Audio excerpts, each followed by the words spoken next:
جنت کے جوانوں کے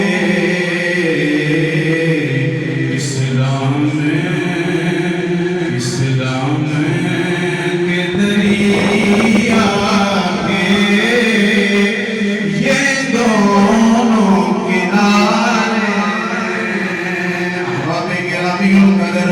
اللہ کریم نے فرمایا وَبِالْوَالِدَيْنِ إِحْسَانًا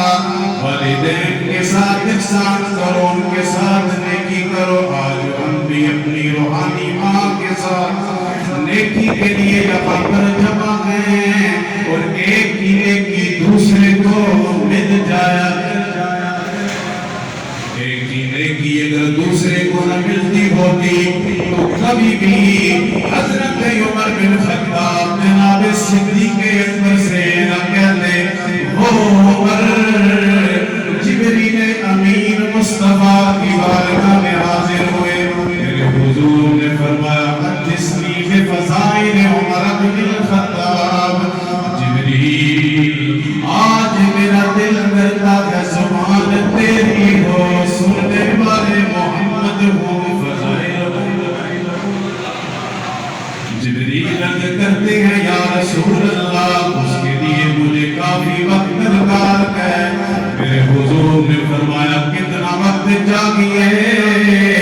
عرض کی منذ ما لبثهم فی قومه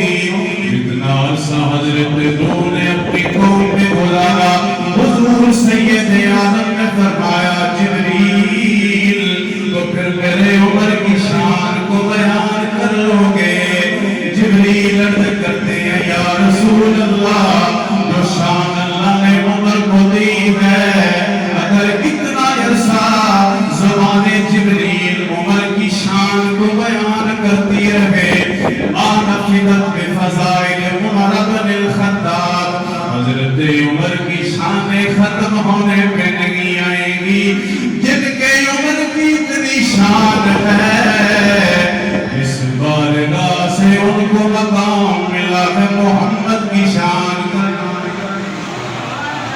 حضرات گرامی القدر ایک کی نیکی دوسرے کو ملتی ہے اور دوسرے کی والدین کی نیکی کا صلہ اولاد کو اولاد کی نیکی کا صلہ والدین کو ملتا ہے قرآن میں حضرت موسیٰ و خضر علیہ السلام کا واقعہ بیان فرمایا مختلف علل و اسباب ذکر ہوئے ان میں جو دیوار کو سیدھا کرنے کا مسئلہ تھا حضرت خضر فرمانے لگے میں نے دیوار کو اس لیے سیدھا کیا کانا تحتہ کنز لکما اس کے نیچے یتیم بچوں کا خزانہ تھا حضرت موسیٰ نے پوچھا تم نے کیوں کی ان یتیم بچوں کے ساتھ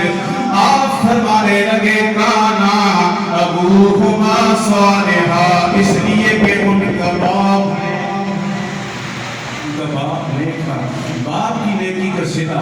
اولاد کو ملتا